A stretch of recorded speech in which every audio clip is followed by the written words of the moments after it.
Bem-vinda ao meu canal, se inscreva. Você sabe que aqui a gente vai ter um papo reto sobre espiritualidade, sobre vida cristã, sobre estar com Deus, sobre a vida como ela é, a vida real. Eu gosto de uma frase que diz a vida nua e crua, porque a vida na prática, ela não é a mil flores como a gente vê por aí no Instagram, nas redes sociais, certo?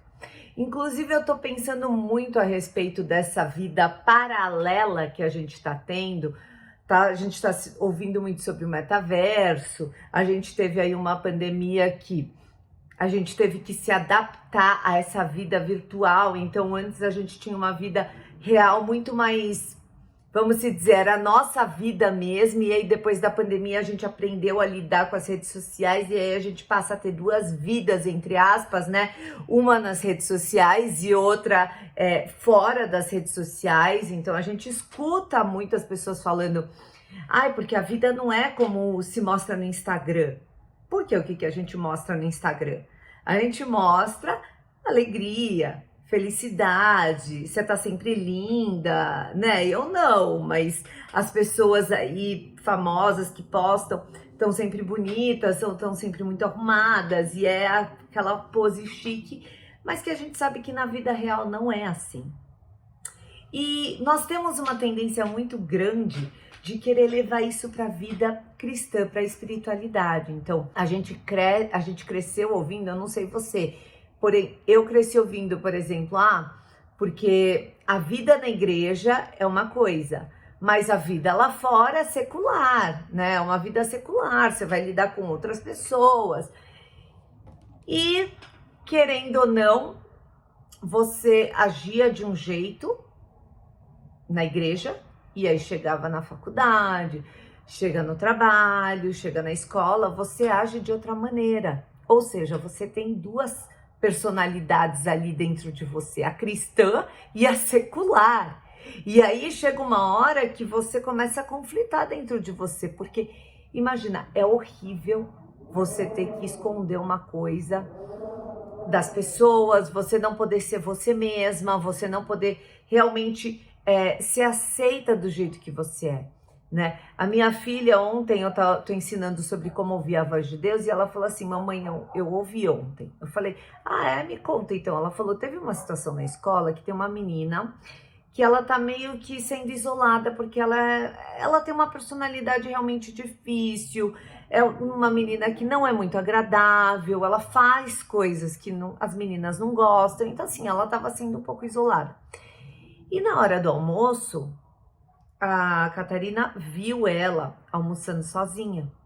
E o Espírito Santo falou para Cata, chama ela para comer junto. E aí a Catarina pegou e falou assim que ela não queria muito olhar para a menina, porque ela não queria chamar a menina, tipo, ela queria, mas ela tava com medo da reação do grupo das meninas, entendeu? Do grupo dela. E aí ela sentiu o Espírito Santo falando, Cata, chama ela. E ela, tipo, meio que passou reto e não chamou. E eu falei assim, Cata, tudo bem, sabe? Você tá aprendendo a reconhecer a voz do Espírito Santo.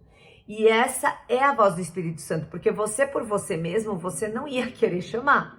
Ela falou, mamãe, mas todo mundo tem consciência. Eu falei, sim, todo mundo nasce com essa consciência do que é certo e errado, porque nós somos a imagem e semelhança de Deus, a gente já nasce com isso dentro de nós.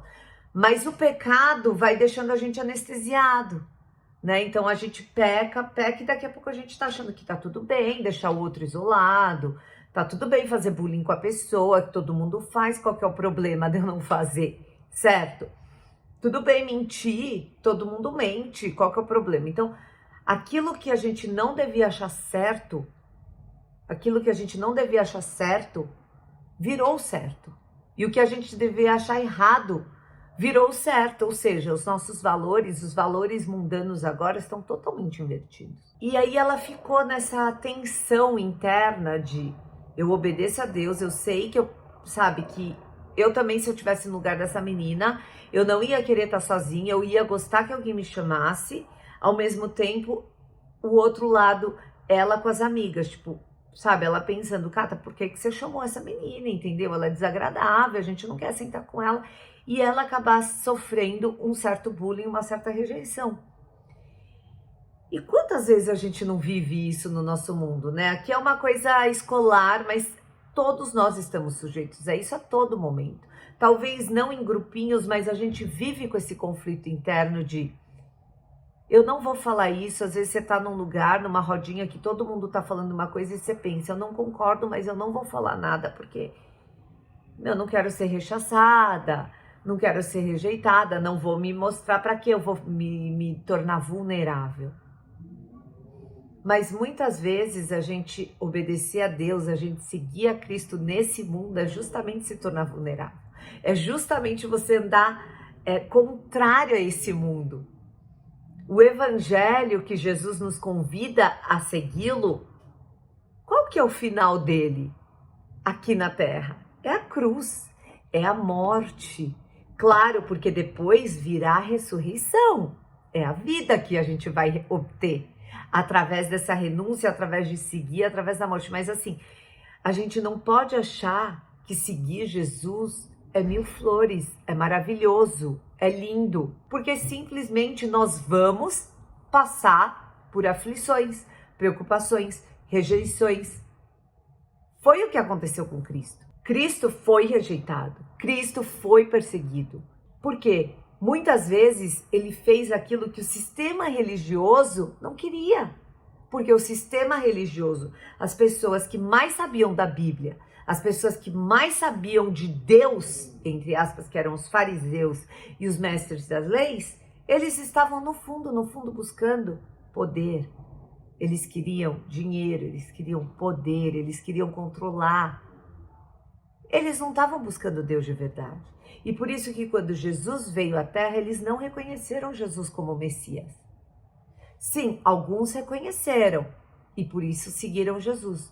Mas a maioria não. E quem matou Jesus? Quem crucificou Jesus? O sistema religioso. Os judeus e os fariseus perseguiram ele. E muitas vezes, o que vai acontecer? Quando você verdadeiramente estiver seguindo a Cristo, muitos religiosos, muitas pessoas que estão na igreja, que dizem amar Deus, vão te perseguir. Vão falar mal de você, vão pensar contra você e vão querer te crucificar. Aconteceu com Jesus, o nosso mestre, por que não vai acontecer comigo e com você? Agora, minha pergunta para você, e que vem para mim, é óbvio, você tá afim? Você quer isso? Você quer ser rejeitado pelos homens? Claro que a gente não quer. E isso é a nossa renúncia. Para isso, nós precisamos estar em comunhão bem junto, intimidade com Deus.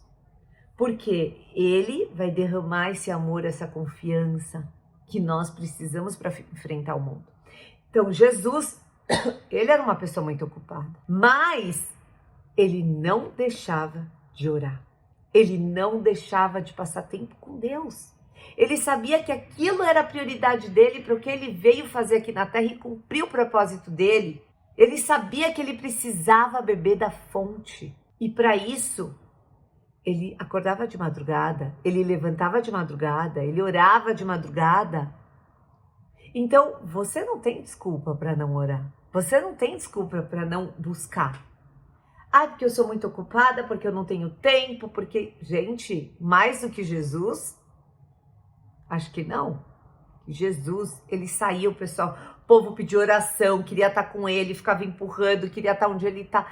Ele não tinha paz aqui, ele só conseguia realmente orar de madrugada.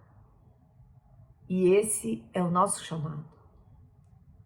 Deus tem esse chamado para nós. Jesus está te convidando a segui-lo, a acordar de madrugada, aí onde muitos não querem ir e por isso não vão desfrutar da vida verdadeira. Vão ficar dando desculpa porque isso, porque aquilo, e vão morrer assim. Mas nós, eu e você que queremos verdadeiramente Cristo, queremos ter essa união, porque a vida eterna começa aqui, quando você aceita Jesus, essa vida abundante ele dá aqui. Por quê? É dentro de nós. É dentro de nós. O reino de Deus está dentro de nós. Jesus está aqui, o Espírito Santo está aqui. Essa vida interna nós precisamos cultivar no coração, esse relacionamento íntimo, verdadeiro, real. Não adianta nada a gente servir, a gente fazer um monte de coisa, correr atrás do vento, porque o dia vai chegar que a gente vai ter esse encontro com Deus. E ele vai e muitos ele fala que vão falar assim: "Mas Senhor, eu profetizei no teu nome, eu preguei, eu orei, eu ensinei, eu dei dinheiro, eu fiz muitas coisas em teu nome." E o que Jesus vai responder? Eu não te conheço, sai daqui. Nós não temos desculpas. O que Deus, o que Jesus, o que o Espírito Santo quer de nós é relacionamento. Ele não quer a nossa obra, ele não quer o nosso dinheiro, ele não quer o nosso ser. Não, ele quer o nosso coração. Ele quer se relacionar, ele quer ter intimidade, comunhão com você. E quando você separa esse tempo, você começa a ter esse tempo realmente com ele, começa a obedecer, se sacrificar por amor a Cristo, não por amor à obra, não porque por amor a mim, ao meu nome, olha o que vão falar de mim, olha como eu estou servindo bem na igreja, não. Por amor a Cristo, de verdade, você vai começar a desfrutar a verdadeira vida em abundância, a vida plena, a vida eterna, aqui na Terra. Então eu te encorajo a realmente ir beber da fonte.